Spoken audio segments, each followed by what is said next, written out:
Hello everyone, doctor Padmanabh Bhat again. ಈಗ ನಾನು ಮಾತಾಡಲಿಕ್ಕೆ ಹೋಗುವಂತಹ ವಿಷಯ ಹೆಲ್ತ್ ಚೆಕಪ್. ಸಾಧಾರಣ ಮಟ್ಟಿಗೆ ಇದು ಎಲ್ಲರಿಗೂ ಗೊತ್ತಿರುವಂಥ ವಿಷಯ. ಹೆಲ್ತ್ ಚೆಕಪ್ ಮಾಡಿಸ್ಬೇಕು ಅಂದರೆ ಏನು, ಯಾಕೆ? ಹೆಲ್ತ್ ಚೆಕಪ್ ಮಾಡೋ ಉದ್ದೇಶ ನಿಮಗೆ ಏನಾದರೂ ಕಾಯಿಲೆ ಬರಬಹುದೋ ಅನ್ನೋದನ್ನು ತಿಳ್ಕೊಳ್ಳಿಕ್ಕೋಸ್ಕರ. ಚಿಕ್ಕ ಮಕ್ಕಳಿಗೆ ಹುಟ್ಟಿದಂದಿನಿಂದ ವ್ಯಾಕ್ಸಿನೇಷನ್ ಕಾರ್ಯಕ್ರಮ ಶುರುವಾಗುತ್ತೆ. 2ನೇ ದಿವಸನೇ BCG ವ್ಯಾಕ್ಸಿನೇಷನ್ ಹಾಕ್ತಾರೆ. BCG ವ್ಯಾಕ್ಸಿನೇಷನ್ ಹಾಕಿ ಆಮೇಲೆ ಡಾಕ್ಟ್ರ್ ಒಂದು ಪಟ್ಟಿ ಕೊಡ್ತಾರೆ. ಅದರಲ್ಲಿ triple antigen, polio drops, measles, MMR, first booster dose, second booster dose ಇತ್ಯಾದಿ ಉದ್ದಕ್ಕೆ ಒಂದು ಲಿಸ್ಟ್ ಕೊಡ್ತಾರೆ. ನೀವು ಅದನ್ನು ಫಾಲೋ ಮಾಡ್ತೀರಾ. ನಿಮ್ಮ ತಂದೆ ತಾಯಿಯರು ಅದನ್ನು ಮಾಡಿರ್ತಾರೆ. ಸೊ ಚಿಕ್ಕ ವಯಸ್ಸಲ್ಲಿ ಅವ್ರು ನೋಡ್ಕೊಳ್ತಾರೆ. ಈ ನಾವು ಮಕ್ಕಳು ಟೀನೇಜಿಗೆ ಬಂದಾಗ, ಸಾಧಾರಣ ಮಟ್ಟಿಗೆ ಕಾಲೇಜಿಗೆ ಬಂದಾಗ ಅವರಿಗೆ ಕೆಲವು ಹವ್ಯಾಸಗಳು ಉಂಟಾಗ್ತವೆ. ಸ್ಮೋಕಿಂಗು, ಸಹವಾಸ ದೋಷ ಅಂತಾರೆ. ಸಹವಾಸ ದೋಷ ಅಂದರೆ ನಮ್ಮ ಮನಸ್ಸು ನಮ್ಮ ನಿಗ್ರಹದಲ್ಲಿ ಇರಬೇಕಲ್ವ. ಆಗಲಿ, ಏನೋ ಸಹವಾಸ ದೋಷದಲ್ಲಿ ನೀವು ಸ್ಮೋಕಿಂಗ್ ಮಾಡಲಿಕ್ಕೆ ಶುರು ಮಾಡ್ತೀರ ಅಂದ್ಕೊಳ್ಳಿ. ಸೊ ಸ್ಮೋಕಿಂಗ್ ಮಾಡ್ತಾ ಅದು ಅಭ್ಯಾಸ ಆಗಿಬಿಡ್ತದೆ, ಅದು ಚಟ ಆಗಿಬಿಡ್ತದೆ. ಈ ಸ್ಮೋಕಿಂಗ್ ಮಾಡೋದರಿಂದ ತುಂಬ ದುಷ್ಪರಿಣಾಮಗಳು ಉಂಟಾಗ್ತವೆ. ಅದು ಸುಮ್ಮನೆ government smoking is injurious to health, public smoking is banned. ಯಾಕಂದರೆ ಸ್ಮೋಕು ಮಾಡೋನು ಲಂಗ್ಸ್ ಒಳಗೆ ಹೋಗೋದಕ್ಕಿಂತ ಅವನ ಹೊಗೆ ಬಿಡ್ತಾನಲ್ವ ಹೊರಗಡೆ. ಸೊ ಜನಗಳಿಗೆ ತೊಂದರೆ ಆಗೋದು ಜಾಸ್ತಿ. ಪ್ಯಾಸಿವ್ ಸ್ಮೋಕಿಂಗ್ ಅಂತೀವಿ. ನನ್ನ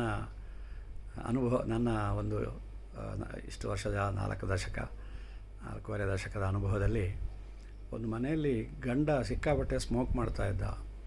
ಆದರೆ ವಿಪರ್ಯಾಸ ಏನು ಅಂತ ಅಂದರೆ, ಗಂಡ ಚೆನ್ನಾಗೇ ಇದ್ದ, ಹೆಂಡತಿ 45ನೇ ವರ್ಷದಲ್ಲಿ ಲಂಗ್ ಕ್ಯಾನ್ಸರ್ ಬಂದುಬಿಟ್ಟು ಸತ್ತೋಗ್ಬಿಟ್ರು. ಇದರಲ್ಲಿ ನಿಮಗೆ ಅರ್ಥ ಆಗ್ಬೋದು ಏನು ಅಂತ, ಪ್ಯಾಸಿವ್ ಸ್ಮೋಕಿಂಗ್ ಅಂದರೆ ಏನು ಅಂತ. ಗೌರ್ಮೆಂಟ್ ಯಾಕೆ ಸೀರಿಯಸ್ ಆ್ಯಕ್ಷನ್ ತಗೊಂಡಿದೆ. ಎಷ್ಟೇ ಸಿಗರೇಟ್ ಮೇಲೆ ಟ್ಯಾಕ್ಸ್ ಜಾಸ್ತಿ ಮಾಡಿದ್ರು, ಎಷ್ಟೇ ವಾರ್ನಿಂಗ್ ಕೊಟ್ಟರು ಜನಗಳಿಗೆ ಈ ಕೆಟ್ಟ ಬುದ್ಧಿ ಜನ ಬಿಡ್ತಾ ಇಲ್ಲ. ಸೊ ಇದು ಅಂಟ್ಕೊಳ್ಳೋದು ಸಾಧಾರಣ ಮಟ್ಟಿಗೆ ಟೀನೇಜಲ್ಲಿ ಅಂಟ್ಕೊಳ್ತದೆ. ಅವರ ಗೊತ್ತಿಲ್ಲದ ಹಾಗೇ ಅವರಿಗೆ ರೋಗಗಳು ಬರ್ಬೋದು. ಪ್ರಪ್ರಥಮವಾಗಿ ಶ್ವಾಸಕೋಶದ ಕ್ಯಾನ್ಸರ್, ಶ್ವಾಸಕೋಶದ ಟ್ಯೂಬರ್ಕ್ಲೋಸಿಸ್ ಶುರುವಾಗ್ಬೋದು, ಕ್ಯಾನ್ಸರ್ ಶುರುವಾಗ್ಬೋದು. ಸೊ ದೇಹದ ಮೇಲೆ ಹಲವಾರು ದುಷ್ಪರಿಣಾಮಗಳನ್ನು ಉಂಟು ಮಾಡೋದರಿಂದ ನಾವು ನಮ್ಮ ಹವ್ಯಾಸಗಳನ್ನು ಚೆನ್ನಾಗಿಟ್ಕೊಳ್ಬೇಕು ಅಂತ ನಾನು ಹೇಳ್ತೀನಿ. ಆಮೇಲೆ ರೋಗಗಳು ಬರದಾಗೆ ತಡೆಯುವಂಥದ್ದು ಹವ್ಯಾಸ ಅಲ್ಲದೆ ಇನ್ನೊಂದು ಒಳ್ಳೆಯ ಅಭ್ಯಾಸಗಳು. ಒಳ್ಳೆಯ ಅಭ್ಯಾಸ ಅಂದರೆ ಏನು? ಉದಾಹರಣೆಗೆ ಬೆಳಿಗ್ಗೆ ಎದ್ದು ಒಂದು ಮುಕ್ಕಾಲು ಗಂಟೆ ಮಿನಿಮಮ್ ವಾಕಿಂಗ್ ಹೋಗೋದು, ಆಮೇಲೆ ಎಕ್ಸಸೈಸ್ ಮಾಡೋದು. ಚಿಕ್ಕ ವಯಸ್ಸಿನಲ್ಲಿ ಹೈಸ್ಕೂಲ್ ಲೆವೆಲ್ವರೆಗೂ ಸ್ಕೂಲಲ್ಲಿ PT ಟೀಚರು ಮಾಡುವಂಥ ಎಕ್ಸಸೈಸ್ಗಳು ಇರ್ತವೆ. ಒಂದು ಇಡೀ ಗಂಟೆ ಮಾಡಿಸ್ತಾರೆ. ಆಮೇಲೆ ನಾವು ಮರ್ತು ಬಿಡ್ತೀವಿ. ಕಾಲೇಜಿಗೆ ಹೋದ್ಮೇಲೆ ಮತ್ತು ಕೆಲಸಕ್ಕೆ ಸೇರಿದ ಮೇಲೆ ಕೆಲಸದ ಒತ್ತಡ, ಆಮೇಲೆ ಸೋಷಲ್ ಪ್ರೆಷರ್ಸ್. ಒಂದು 25-26 ವರ್ಷ ಆಗುವಾಗ ಅಪ್ಪ ಅಮ್ಮ ಮದುವೆ ಮಾಡಿಬಿಡ್ತಾರೆ. ಸೊ ಸೋಷಲ್ ಪ್ರೆಷರ್ಗಳಿರ್ತವೆ, ಡೊಮೆಸ್ಟಿಕ್ ಡ್ಯೂಟಿಗಳಿರ್ತವೆ ಹೆಂಗಸರಿಗೆ. ಗಂಡಸರಿಗೆ ಆಫೀಸ್ ಪ್ರೆಷರು ಅದು ಇದು ಅಂತ ಹೇಳ್ತಾರೆ. ಹೆಂಗಸರು ಆಫೀಸ್ಗೆ ಹೋಗ್ತಾರೆ, ಅವರು ಪಾಪ ಡಬಲ್ ರೋಲ್ ನಿಭಾಯಿಸ್ತಾರೆ. ಮನೆಯಲ್ಲಿ ಒಂದು ಅಡುಗೆ ಮಾಡಬೇಕು, ಇದರಲ್ಲಿ ಆಫೀಸಲ್ಲಿ ಅವರು ಆಫೀಸ್ ಕೆಲಸ ಹೋಗ್ತಾರೆ. ಈ ಕಾಲದಲ್ಲಿ ಗಂಡ ಹೆಂಡತಿ ಇಬ್ಬರು ದುಡಿಯುವಂತಹ ಕುಟುಂಬಗಳೇ ಜಾಸ್ತಿ. ಅವರಲ್ಲಿ ಒಳ್ಳೆಯ ಅಂಡರ್ಸ್ಟ್ಯಾಂಡಿಂಗ್ ಇದ್ದರೆ ಅವರು ಕೆಲಸವನ್ನು ಹಂಚಿಕೊಳ್ತಾರೆ. ಯಾವುದಕ್ಕೂ ನಾನು ಹೇಳುವಂಥ ವಿಷಯ ಏನಪ್ಪ ಅಂತಂದರೆ, ಹೇಗಾದರೂ ಮಾಡಿ ನಿಮ್ಮ ದಿನದಲ್ಲಿ ಒಂದು 30 to 45 ಮಿನಿಟ್ಸನ್ನು ಹೇಗಾದರೂ ಮಾಡಿ ತೆಗೆದು ಅದನ್ನು ವಾಕಿಂಗ್ ಮತ್ತು ಎಕ್ಸಸೈಸ್ ಮಾಡಲಿಕ್ಕೆ ಉಪಯೋಗ ಮಾಡಿ. ಖಂಡಿತ ಅದು ನಿಮಗೆ ತುಂಬ ಕಾಯಿಲೆಗಳನ್ನು ತಡೆಗಟ್ಟುತ್ತದೆ. ಆಮೇಲೆ ಇತ್ತೀಚೆಗೆ ಯೋಗ ಕೂಡ ತುಂಬ ಪಾಪ್ಯುಲರ್ ಆಗಿದೆ. ಬೆಳಿಗ್ಗೆ ಎದ್ದ ತಕ್ಷಣ ಒಂದಷ್ಟು ಯೋಗಾಭ್ಯಾಸ ಮಾಡಿ. ಯೋಗ ಮನಸ್ಸಿಗೆ ಶಾಂತಿಯನ್ನು ತಂದುಕೊಡ್ತದೆ. ಯೋಗದ ಕೆಲವು ಎಕ್ಸಸೈಸ್ಗಳು ದೇಹದ ಬೇರೆ ಬೇರೆ ಅಂಗಾಂಗಗಳನ್ನು ಸರ್ಕ್ಯುಲೇಷನ್ ಇಂಪ್ರೂವ್ ಆಗೋಂಗೆ ಮಾಡ್ತದೆ. ಅದಾದಮೇಲೆ ವಾಕಿಂಗ್. ಹೀಗೆ ಒಂದು ಮುಕ್ಕಾಲು ಗಂಟೆ ಯೋಗ ಫಾಲೋಡ್ ಬೈ ವಾಕಿಂಗ್. ಮುಕ್ಕಾಲು ಗಂಟೆ 1-1.5 ಗಂಟೆ ನೀವು ದಿವಸ ಇದಕ್ಕೆ ವಿನಿಯೋಗಿಸಿ. ಹಲವಾರು ಕಾಯಿಲೆಗಳನ್ನು ಇದು ತಡೆಗಟ್ಟುತ್ತದೆ. ಹಾಗೆಯೇ ಹಾರ್ಟು ಚೆನ್ನಾಗಿ ಪಂಪ್ ಆಗುವ ಹಾಗೆ ನೋಡಿಕೊಳ್ತದೆ. ಶ್ವಾಸಕೋಶ ನೀವು ಯೋಗ ಮಾಡುವಾಗ ಅನುಲೋಮ ವಿಲೋಮ ಇತ್ಯಾದಿ ಯೋಗ ಎಲ್ಲ ಮಾಡ್ತಿರಲ್ವ, ಆಮೇಲೆ ದೀರ್ಘ ಶ್ವಾಸ ತಗೊಳ್ಳೋದು ಇತ್ಯಾದಿ ಎಲ್ಲ ಮಾಡ್ತಿರಲ್ವ. ಹಾಗಾಗಿ ದೇಹಕ್ಕೆ ಸಾಕಷ್ಟು ಆಮ್ಲಜನಕ ಸಿಗ್ತದೆ, ಆಕ್ಸಿಜನ್ ಸಿಗ್ತದೆ. ಸಾಕಷ್ಟು ಆಕ್ಸಿಜನ್ ಸಿಕ್ಕಿದಾಗ ದೇಹದ ಎಲ್ಲ ಅಂಗಾಂಗಗಳಿಗೂ ಸಾಕಷ್ಟು ರಕ್ತ ಸಂಚಾರವಾಗಿ ದೇಹದ ಎಲ್ಲ ಜೀವಕೋಶಗಳಿಗೂ ಕೂಡ ಆಕ್ಸಿಜನ್ ಲಭ್ಯವಾಗ್ತದೆ. ಆಕ್ಸಿಜನ್ ಅನ್ನೋದು ಅದಕ್ಕೆ ಪ್ರಾಣವಾಯು ಅಂತಲೇ ಹೆಸರು. ಅಂದರೆ ಅದು ಎಲ್ಲ ಸೆಲ್ಗಳಿಗೆ ಅತ್ಯವಶ್ಯಕವಾಗಿ ಬೇಕು. ಅದು ಕಂಟಿನ್ಯೂಸ್ ಆಗಿ ನಾವು ಸಾಯುವ ತನಕ ಸಪ್ಲೈ ಆಗ್ತಾ ಇರಬೇಕು ನಾವು ಜೀವಂತವಾಗಿರಬೇಕಾದ್ರೆ. ಸೊ ಶುದ್ಧ ಗಾಳಿ ಸೇವನೆ, ಯೋಗ, ವಾಕಿಂಗ್ ಇತ್ಯಾದಿ ಬಹಳ ಮುಖ್ಯ. ಆಮೇಲೆ ಇತ್ತೀಚೆಗೆ ಈ ಕೋವಿಡ್ ಆದಮೇಲೆ ನಾನು ಎಲ್ರಿಗೂ ಹೇಳ್ತೀನಿ, ಪರ್ಟಿಕ್ಯುಲರ್ಲಿ ಬೆಂಗಳೂರು ಸಿಟಿಯಲ್ಲಿರುವವರು ಅಥವಾ ಯಾವುದೇ ಸಿಟಿಯಲ್ಲಿರುವವರು ಆದಷ್ಟು ಮಾಸ್ಕ್ ಹಾಕ್ಕೊಳ್ಳಿ. ಹೊರಗಡೆ ಹೋಗಬೇಕಾದ್ರೆ ದಯವಿಟ್ಟು ಮಾಸ್ಕನ್ನು ಮರಿಬೇಡಿ. ಅದು ಕೋವಿಡ್ ಟೈಮ್ನಲ್ಲಿ ಮಾತ್ರ ಹಾಕ್ಕೊಳ್ಳೋದು ಅಂತ ಅಲ್ಲ. ನಿಮಗೆ ಹೇಳಬೇಕು ಅಂತಂದರೆ, ನಾವು MBBS ಮಾಡುವಾಗ ಚಿಕ್ಕ ಆಪ್ರೇಷನ್ ಥಿಯೇಟ್ರ್ ಆಗಲಿ ದೊಡ್ಡ ಆಪ್ರೇಷನ್ ಥಿಯೇಟ್ರ್ ಆಗಲಿ ನಾವು ಒಳಗೆ ಹೋಗಬೇಕಾದ್ರೆ ಮಾಸ್ಕ್ ಹಾಕ್ಕೊಳ್ಳೇಬೇಕು, ಬಟ್ಟೆ ಬದಲಾಯಿಸಬೇಕು, ಸ್ಟರೈಲ್ ಕ್ಲಾತ್ ಹಾಕ್ಕೊಳ್ಬೇಕು. ಸೊ ಹೀಗೆಲ್ಲ ಮಾಸ್ಕ್ ಅನ್ನೋದೇನು ಹೊಸದಾಗಿ ಕಂಡು ಹಿಡಿದಿದ್ದಲ್ಲ. ಅದು ವೈದ್ಯಕೀಯ ಕ್ಷೇತ್ರದಲ್ಲಿ ಮುಂಚಿನಿಂದ ಇತ್ತು, ಈಗಲೂ ಇದೆ. ಆದರೆ ಪಬ್ಲಿಕ್ ಹಾಕ್ಕೊಳ್ಳೋದು ಯಾಕೆ ಅಂತಂದರೆ, ಕೋವಿಡ್ ಟೈಮ್ನಲ್ಲಿ ವೈರಸ್ ಒಳಗೆ ಹೋಗದಂಗೆ N95 ಮಾಸ್ಕ್ ಹಾಕ್ಕೊಳ್ಳಿ. ಇಲ್ಲ ಅಂದರೆ ಮಾಮೂಲಿಯಾದಂಥ ಡಿಸ್ಪೋಸಿಬಲ್ ಮಾಸ್ಕನ್ನು ಡಬಲ್ ಹಾಕ್ಕೊಳ್ಳಿ, 2 ಹಾಕ್ಕೊಳ್ಳಿ. ಆವಾಗ ಅದು ಧೂಳು, ಸ್ಮೋಕ್, ಯಾರಾದರೂ ಸ್ಮೋಕ್ ಮಾಡ್ತಾಯಿದ್ರೆ ಅದು, ಮತ್ತು ರಸ್ತೆಯಲ್ಲಿರುವಂತಹ ಧೂಳು, ವಾಹನಗಳ ಸ್ಮೋಕು ಮತ್ತು ರಸ್ತೆಯ ಧೂಳು ಇತ್ಯಾದಿಯನ್ನು ಅದು ಮಾಸ್ಕ್ ಪ್ರಿವೆಂಟ್ ಮಾಡ್ತದೆ. ಒಳಗೆ ಹೋಗಿದಾಗ ಮೂಗಿನ ಒಳಗೆ ಹೋಗಿ ಶ್ವಾಸಕೋಶಕ್ಕೆ ಹೋಗದಾಗೆ ತಡೀತದೆ. ಸೊ ಮಾಸ್ಕ್ ಹಾಕ್ಕೊಳ್ಳುವಂಥ ಅಭ್ಯಾಸ ಇಟ್ಕೊಳ್ಳಿ. ಸೊ ಇಷ್ಟೆಲ್ಲ ಮಾಡಿದ ಮೇಲೆ ನಾನು ಆರೋಗ್ಯವಾಗಿದ್ದೀನಿ ಅಂತ ನಿಮ್ಗೆ ಅನ್ನಿಸ್ಬೋದು. ಆದರೆ 30-40 ವರ್ಷಕ್ಕೆ, 30 ವರ್ಷ ಆದಮೇಲೆ ಒಂಚೂರು ಮಕ್ಕಳನ್ನ ಡಾಕ್ಟರ್ ಹತ್ರ ಕರ್ಕೊಂಡು ಹೋಗಬೇಕಾದ್ರೆ, ಅಥವಾ ನಿಮಗೆ ಜ್ವರ ಬಂದಾಗ ಹಾಗೇನೇ ಒಂದು BP ಕೂಡ ಚೆಕ್ ಮಾಡಿ ಡಾಕ್ಟ್ರೆ, ಹಾಗೆಯೇ ಒಂದು ಶುಗರು ಚೆಕ್ ಮಾಡಿ ಡಾಕ್ಟ್ರೆ ಅಂತ ಹೇಳೋದು ಒಳ್ಳೆಯದು. ಅದು ಸ್ವಲ್ಪ ನಿಮಗೆ ನನ್ನ ಇವತ್ತಿನ ಆರೋಗ್ಯ ಪರಿಸ್ಥಿತಿ ಹೇಗಿದೆ ಅನ್ನೋದನ್ನು ತೋರಿಸುತ್ತೆ. ಅದು ಅಲ್ಲದೆ ಒಂದು 35-40 ವರ್ಷ ಹತ್ತಿರ ಆದಾಗ ದಯವಿಟ್ಟು ಒಂದು ಸರ್ತಿ ಹೆಲ್ತ್ ಚೆಕಪ್ ಮಾಡಿಸ್ಕೊಳ್ಳಿ. ಹೆಲ್ತ್ ಚೆಕಪ್ ಅನ್ನೋದು ವೆಯ್ಟ್ ಚೆಕ್ ಮಾಡೋದು, BP ಚೆಕ್ ಮಾಡೋದು, ಶುಗರ್ ಚೆಕ್ ಮಾಡೋದು ಅಷ್ಟೇ ಅಲ್ಲ. ಯಾಕಂದರೆ ವೆಯ್ಟ್ ಕೂಡ ಬಹಳ ಮುಖ್ಯ. ಭಾಳ ಜನ ಓವರ್ ವೆಯ್ಟ್ ಆಗಿಬಿಡ್ತಾರೆ. ಅಲ್ಲೊಂದು ಪ್ರಮಾಣ ಇದೆ, ಇಷ್ಟು ಹೈಟ್ ಇರುವವರಿಗೆ ಇಷ್ಟು ವೆಯ್ಟ್ ಇರಬೇಕು ಅಂತ. ಚಿಕ್ಕ ಮಕ್ಕಳಿಗೆ 12 ವರ್ಷ ತನಕ ಯಾವ ಥರ ಲೆಕ್ಕ ಗೊತ್ತಾ, ಇಷ್ಟು ವಯಸ್ಸಿನ ಮಗು ಇಷ್ಟು ತೂಕ ಇರಬೇಕು ಅಂತ. ಆದರೆ ಮಕ್ಕಳು ಟೀನೇಜಿಗೆ ಬಂದ ಮೇಲೆ ಅವರ ಹೈಟ್ಗೆ ಪ್ರಪೋರ್ಷನೇಟಾಗಿ ವೆಯ್ಟ್ ಇರಬೇಕು. ಅದನ್ನು ಡಾಕ್ಟರ್ ನಿಮಗೆ ಆ ಚಾರ್ಟನ್ನು ನೋಡಿ ನಿಮಗೆ ಹೇಳ್ತಾರೆ. ಉದಾಹರಣೆಗೆ 5 ಅಡಿ 5 ಇಂಚು ಇದ್ದವರು ರಫ್ಲಿ ಒಂದು 52 kg ಇರಬಹುದು ಅಂತ ಸುಮ್ಮನೆ ಒಂದು ಉದಾಹರಣೆ ಕೊಡ್ತಾ ಇದ್ದೀನಿ.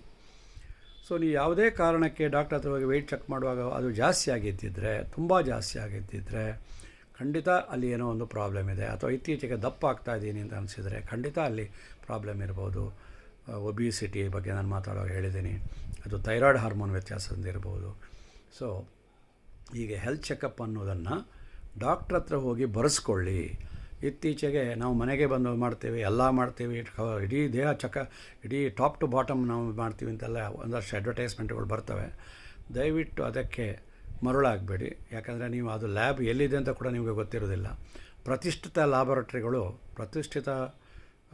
ಲ್ಯಾಬೊರೇಟ್ರಿಗಳು ಅವರ ಮನೆಗೆ ಬಂದು ಯಾರು ಬ್ಲಡ್ ಸ್ಯಾಂಪಲ್ ಕಲೆಕ್ಷನ್ ಮಾಡೋದಿಲ್ಲ. ನೀವೇ ಅಲ್ಲಿ ಹೋಗಬೇಕು, ಅವರು ಅಷ್ಟು ಬ್ಯುಸಿಯಾಗಿರ್ತಾರೆ. ಸೊ ಕೆಲವು ಕಮರ್ಷಿಯಲ್ ಲ್ಯಾಬ್ಗಳು ಇರ್ತವೆ, ನಾನು ಹೆಸರು ಹೇಳಲ್ಲ, ಆದಷ್ಟು ಅವಾಯ್ಡ್ ಮಾಡಿ. ನಿಮ್ಮ ಡಾಕ್ಟ್ರ್ ಹತ್ರ ಹೋಗಿ ಅವರು ನಿಮ್ಮ ಪ್ರಾಯ, ನಿಮ್ಮ ತೂಕ, ನಿಮಗೆ ಈಗ ಇರುವಂತಹ ಯಾವುದಾದ್ರೂ ರೋಗದ ಚಿಹ್ನೆಗಳಿದ್ದರೆ ಅದಕ್ಕೆ ಅನುಗುಣವಾಗಿ ಯಾವ ಪರೀಕ್ಷೆ ಮಾಡಬೇಕು ಅಂತ ಡಾಕ್ಟ್ರ್ ಹೇಳ್ತಾರೆ. ಹೊರತು ಬ್ಲೈಂಡಾಗಿ ಒಂದಿಷ್ಟು ಮಾಡೋದು, ಟಾಪ್ ಟು ಬಾಟಮ್ ಚೆಕ್ ಮಾಡ್ತೀನಿ, ಅದು ಅವಶ್ಯಕತೆ ಇಲ್ಲ. ಸೊ ಡಾಕ್ಟರ್ ವಿವೇಚನೆಗೆ ಬಿಡಿ. ಡಾಕ್ಟ್ರೇ ನನಗೆ ಯಾವ್ಯಾವ ಇದು ಚೆಕ್ ಮಾಡಬೇಕು ಲ್ಯಾಬ್ನಲ್ಲಿ ಅಂತ ದಯವಿಟ್ಟು ಬರ್ಕೊಡಿ ಅಂತ ಡಾಕ್ಟ್ರಿಗೆ ಹೇಳಿ ಅವರು ಮಾಡ್ತಾರೆ.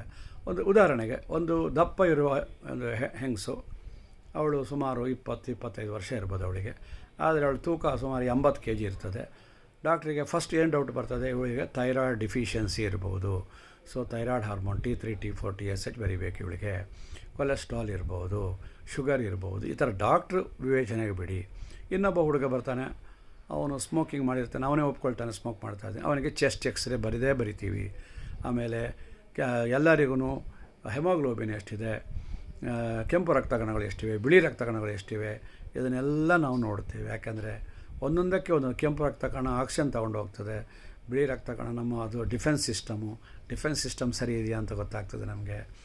ಹೀಗೆ ಡಾಕ್ಟ್ರ್ ವಿವೇಚನೆಗೆ ಬಿಡಿ. ಯಾವ ವ್ಯಕ್ತಿಗೆ ಅವನನ್ನು ನೋಡಿ ಅವನ ಅಪಿಯರೆನ್ಸು ಒಂದು ಸಿಂಪಲ್ ಎಕ್ಸಾಮಿನೇಷನ್ನು ಮಾಡಿ ಡಾಕ್ಟ್ರಿಗೆ ಏನೇನು ಅನುಮಾನ ಬರುತ್ತೋ ಅದಕ್ಕೆ ಸರಿಯಾಗಿ ಅವರು ಪರೀಕ್ಷೆಗಳನ್ನು ಬರೆದು ಕೊಡ್ತಾರೆ. ಲ್ಯಾಬೊರೇಟ್ರಿಗೆ ಹೋಗ್ಬಿಟ್ಟು ಆ ಪರೀಕ್ಷೆಗಳನ್ನು ಮಾಡಿಸಿ ಅದರ ರಿಪೋರ್ಟನ್ನು ನೀವೇ ಓದ್ಕೊಂಡು ನೀವೇ ಡಿಸೈಡ್ ಮಾಡಿ ನನಗೇನಿಲ್ಲ ಅಂತ ಇಲ್ಲ. ದಯವಿಟ್ಟು ಕೆಲವು ಸೂಕ್ಷ್ಮಗಳು ನಿಮಗೆ ಗೊತ್ತಾಗಲ್ಲ. ನಿಮ್ಮ ಕುಟುಂಬ ವೈದ್ಯರ ಹತ್ರ ಹೋಗಿ ಅವರು ಅದನ್ನು ನೋಡಲಿ. ಅವ್ರು ನೋಡಿಬಿಟ್ಟು ಏನಾದರೂ ತೊಂದರೆ ಇದ್ದರೆ, ವ್ಯತ್ಯಾಸ ಇದ್ದರೆ ಅವರು ಅದಕ್ಕೆ ಸರಿಯಾಗಿ ಔಷಧಗಳನ್ನು ಪ್ರಿಸ್ಕ್ರೈಬ್ ಮಾಡ್ತಾರೆ. ಔಷಧ, ಎಕ್ಸಸೈಸು, ಡಯಾಬಿಟಿಸ್ ಇದ್ದರೆ ಅದಕ್ಕೆ ಸರಿಯಾಗಿ ಆಹಾರದಲ್ಲಿ ಯಾವ ಥರ ನಿಯಂತ್ರಣ ಮಾಡಬೇಕು ಇತ್ಯಾದಿಗಳನ್ನು ಅವರು ಡಾಕ್ಟ್ರು ಹೇಳ್ತಾರೆ. ಅದರ ಪ್ರಕಾರ ನೀವು ಮಾಡ್ಬೋದು. ಸೊ ಇನ್ನು ನೆಕ್ಸ್ಟ್ ಒಂದು ಪ್ರಶ್ನೆ, ಸರ್ ಒಂದು ವರ್ಷಕ್ಕೆ ಎಷ್ಟು ಸರ್ತಿ ನಾವು ಮಾಡಿಸ್ಬೇಕಿದೆ ಪರೀಕ್ಷೆ ಅಂತ ಹೇಳಿಬಿಟ್ಟು. ನನ್ನ ಉತ್ತರ, ನಿಮಗೆ ಯಾವುದೇ ಕಾಯಿಲೆ ಇಲ್ಲ ಅಂತ ಹಿಂದಿನ ಪರೀಕ್ಷೆಯಲ್ಲಿ ಬಂದಿದ್ದರೆ, ಅಥವಾ ಡಾಕ್ಟರ್ BP ಚೆಕ್ ಮಾಡಿದಾಗ ನಿಮಗೆ ಏನೂ ಇಲ್ಲ ಅಂತ, BP ಏನಿಲ್ಲ ಅಂತ ಹೇಳಿ ಬಂದಿದ್ದಿದ್ರೆ, ವರ್ಷಕ್ಕೆ ಒಮ್ಮೆ ಪರೀಕ್ಷೆ ಮಾಡಿಸ್ಕೊಳ್ಳಿ. ಎಲ್ಲ ವ್ಯಕ್ತಿಗಳು 35ರಿಂದ 40 ವರ್ಷ ಸುತ್ತಮುತ್ತ ಇರೋರು ಎಲ್ಲರೂ ಇದನ್ನು ವರ್ಷಕ್ಕೊಂದು ಸರ್ತಿ ಪರೀಕ್ಷೆ ಮಾಡಿಸ್ಕೊಳ್ಳಿ. ಹಾಗೆ ಹೆಲ್ತ್ ಚೆಕಪ್ ಅಂದರೆ ಅದೇನು ನಿಮಗೆ CT ಸ್ಕ್ಯಾನಿಂಗ್ ಮಾಡಬೇಕು ಅಂತ ಏನಿಲ್ಲ. ಟಾಪ್ ಟು ಬಾಟಮ್ ಅಂದರೆ CT ಸ್ಕ್ಯಾನಿಂಗ್ ಯಾವಾಗ ಮಾಡಬೇಕು? ಮಾಮೂಲಿ ಹೆಡ್ಡೇಕ್ ಬರ್ತದೆ, ಅದಕ್ಕೆ ಡಾಕ್ಟ್ರ್ ಔಷಧಿ ಕೊಡ್ತಾರೆ. ಕಣ್ಣಿನ ಡಾಕ್ಟ್ರ್ ಹತ್ರ ಹೋಗ್ತೀರಾ, ENT ಡಾಕ್ಟ್ರ್ ಹತ್ರ ಹೋಗ್ತೀರಾ, ಆದರೂ ತಲೆನೋವು ಕಮ್ಮಿ ಆಗಲಿಲ್ಲ, ಹಾಗೆ ಅಂತಿದ್ದಾಗ CT ಸ್ಕ್ಯಾನಿಂಗ್ ಮಾಡಬೇಕು ಅಂತ ನಿಮ್ಮ ಕುಟುಂಬ ವೈದ್ಯರಿಗೆ ಅರ್ಥ ಆಗ್ತದೆ. ಅವ್ರು ಹೇಳ್ತಾರೆ.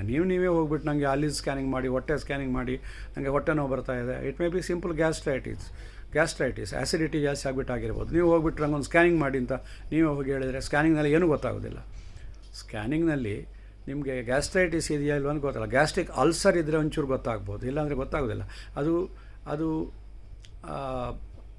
ಹಾರ್ಡ್ ಆರ್ಗನ್ಸ್ ಅಂದರೆ ಗಟ್ಟಿ ಆರ್ಗನ್ಸ್, ಲಿವರು, ಸ್ಪ್ಲೀನು, ಕಿಡ್ನಿ ಇದನ್ನು ಮಾತ್ರ ತೋರಿಸಿದೆ ಸ್ಕ್ಯಾನಿಂಗು. ನಿಮ್ಮ ಬಾಯಿಯ ಒಳಗೆ ಎಂಡೋಸ್ಕೋಪಿ ಮಾಡಿದರೆ ಮಾತ್ರ ಗೊತ್ತಾಗೋದು ಅಲ್ಸರ್ ಇದೆಯಾ, ಒಳಗಡೆ ಹುಣ್ಣು ಇದೆಯಾ, ಕ್ಯಾನ್ಸರ್ ಇದೆಯಾ ಅಂಥೇಳಿ. ಸೊ ಅದೇ ಹೇಳಿದ್ದು ನಾನು, ಕುಟುಂಬ ವೈದ್ಯರಿಗೆ ವಿವೇಚನೆಗೆ ಬಿಡಿ. ಅವರು ನಿಮ್ಮ ದೇಹವನ್ನು ತಪಾಸಣೆ ಮಾಡಿ ಅವರಿಗೆ ಏನು ಸಂಶಯ ಬರುತ್ತೋ ಆ ಪರೀಕ್ಷೆ ಮಾತ್ರ ಮಾಡಿಸ್ಕೊಳ್ಳಿ ಅಂಥೇಳಿ. ಸೊ ನೀವು 6 ತಿಂಗಳಿಗೊಮ್ಮೆ ನಿಮ್ಮ ವೈದ್ಯರ ಬಳಿ ಹೋಗಿ ಅವರಿಗೆ ಕೇಳಿ ಏನು ಮಾಡಿಸ್ಬೇಕು ಅಂತ ಅದರ ಪ್ರಕಾರ ಮಾಡಿಸಿ. ಆಮೇಲೆ ಮಕ್ಕಳನ್ನು ಕರ್ಕೊಂಡು ಹೋಗುವಾಗ ನೀವು ಸ್ವಲ್ಪ ಯುವಕರು 30-40 ವರ್ಷ ಅದರಲ್ಲಿ ನಿಮ್ಮದು ಒಂದು BP ಶುಗರ್ ಚೆಕ್ ಮಾಡಿ, ವೆಯ್ಟ್ ಚೆಕ್ ಮಾಡಿಸಿ. ಹೆಣ್ಣೆ ಆಗಲಿ ಗಂಡೆ ಆಗಲಿ ವೆಯ್ಟ್ ಚೆಕ್ ಮಾಡಿಸಿ. ಹೆಂಗಸರು ಇಲ್ಲಾಂದರೆ ಸ್ವಲ್ಪ ದಪ್ಪನೇ, ಅವೆಲ್ಲ ಸುಳ್ಳು. ಹೆಂಗಸರೇನು ದಪ್ಪ ಆಗಬೇಕು ಅಂತೇನಿಲ್ಲ. ಅವಳು 2 ಹೆತ್ತಿದ್ದಾಳೆ ಅದರಿಂದ ದಪ್ಪ ಆಗಿದ್ದಾಳೆ, ಅದೂ ಸುಳ್ಳು. ದಯವಿಟ್ಟು ನಿಮ್ಮ ಆಹಾರದ ಕಡೆ ಗಮನ ಕೊಡಿ. ಹೇಳುವಾಗ ಸ್ವಲ್ಪ ನಾನು ಯಾವಾಗಲೂ ಹೇಳ್ತಾ ಇರ್ತೀನಿ, ಸತ್ಯ ಸ್ವಲ್ಪ ಕಹಿ, ಆದರೆ ತಡ್ಕೊಳ್ಳಿ. ನಿಮ್ಮ ಆರೋಗ್ಯದ ವಿಷಯದಲ್ಲಿ ನಾನು ಮಾತಾಡ್ತಾ ಇರೋದು. ನನಗೆ ಇದರಿಂದ ನಾನು ಹೇಗೆ ಹೇಳಿದರೂ ನನಗೆ ಬರುವಂಥ ಫೀಸ್ ಬರ್ತದೆ. ನಾನು ನಿಮ್ಗೆ ಏನೇನೋ ಹೆದರಿಸ್ಬಿಟ್ಟು ದುಡ್ಡು ಮಾಡಬೇಕು ಅಂತ ನನಗೇನಿಲ್ಲ. ಜೀವನದಲ್ಲಿ ಯಾವುದೇ ಡಾಕ್ಟ್ರುಗಳು ಕೂಡ ಹಣ ನೆಕ್ಸ್ಟ್ ಬರ್ತದೆ. ಆದರೆ ನಾವು ಹಿಪೋಕ್ರೆಟ್ಸ್ ಓತು ಅಂತ ತಗೊಂಡಿರ್ತೀವಿ. ನಾನು ರೋಗಿಯ ಹಿತದೃಷ್ಟಿಯಿಂದ ನಾನು ನನ್ನ ಸರ್ವಿಸನ್ನು ಮಾಡ್ತೀನಿ ಅಂತ ಹೇಳಿಬಿಟ್ಟು ಶಪಥ ತೊಟ್ಟಿರ್ತೀವಿ. ಸೊ ನಾವು ಏನು ಹೇಳಿದ್ರೂ ಅದು ರೋಗಿಯ ಹಿತದೃಷ್ಟಿಯಿಂದ ಹೊರತು ಇನ್ಯಾವುದೇ ದುರುದ್ದೇಶ ಅಲ್ಲ. ಇದನ್ನು ಅರ್ಥ ಮಾಡಿಕೊಂಡು ನೀವು ನಿಮ್ಮ ಆರೋಗ್ಯಕ್ಕೋಸ್ಕರ, ನಿಮ್ಮ ಆರೋಗ್ಯವನ್ನು ಮೇಂಟೈನ್ ಮಾಡಲಿಕ್ಕೋಸ್ಕರ ದಯವಿಟ್ಟು ನಿಮ್ಮ ವೈದ್ಯರನ್ನು ಸಂಪರ್ಕಿಸಿ. ಆಮೇಲೆ ಅದಕ್ಕೆ ಸರಿಯಾಗಿ ಈಗ ನಾವು 60 ವರ್ಷ ಆದಮೇಲೆ ಕೂಡ ಕೆಲವು ವ್ಯಾಕ್ಸಿನ್ಗಳಿವೆ.